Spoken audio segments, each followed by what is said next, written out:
Hello, hello, hello. My name is Amanda Freybeck. Thank you so much for tuning into my channel.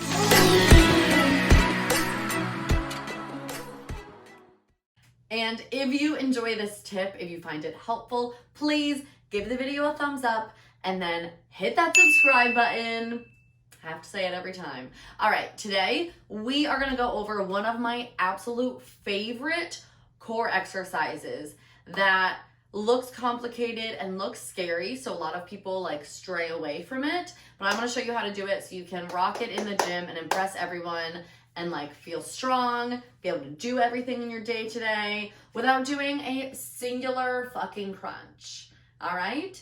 My favorite core exercises are strength-based, are typically like full body compound movements that help you do your everyday activities, lifting things, the way that you move, and they're just so much more effective at getting that 360 core than like crunches and like planks, you know, even though I love a plank, don't get me wrong. So we're doing windmills today, which is all about those obliques, okay?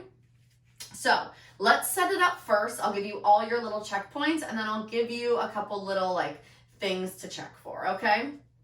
So we're gonna stand hip width distance apart with your feet, and then you're gonna go ahead, point your toes, pivot them to face 45 degrees, okay? So we pivot those feet 45 degrees. We're gonna start body weight, and then I'll show you how you can progress it. So one hand is gonna go on the inside of that right thigh. Other hand, that back hand is gonna go up to the sky. And then we're gonna do a hinging motion, just like a deadlift, just at a diagonal. Okay, so you'll have a soft bend in that front knee. You push your hips back at that diagonal in the same direction that your heels are pointing as you look up towards that hand. And then once you feel like you reach that comfortable place, maybe kind of like horizontal, you want to squeeze that side body to come back up to standing. So think of that hinge, pushing your hips back. You might feel a little stretch in your hamstrings, and then you're squeezing, pressing through that heel, up through that side body. Okay, so that hand runs down along the inside of your thigh. Your other hand holds up nice and strong. You look at it, you're bracing that core, hinge, and then as you exhale, come up to squeeze. All right? Pretty simple, right? It just looks scary. So let's go over those checkpoints one more time. Feet hip width distance apart, maybe bounce those knees a little bit, nice and comfortable bend.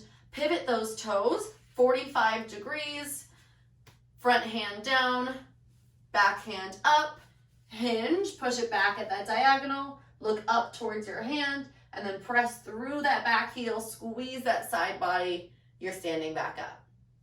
All right, so you can start body weight just to get that feel for the form, for the movement, really focusing on what muscle groups you're working. And then maybe add a weight to that bottom hand. We'll start there. So one dumbbell, kettlebell, whatever feels good, down on that bottom hand. And then your next progression, you could put one dumbbell in that top hand.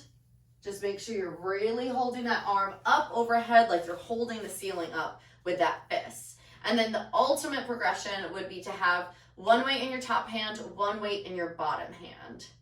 Okay? So go ahead, give those windmills a try. Maybe film yourself doing them and tag me on Instagram. I want to see all of your progressions, all right? Good luck. Go crush it in the gym.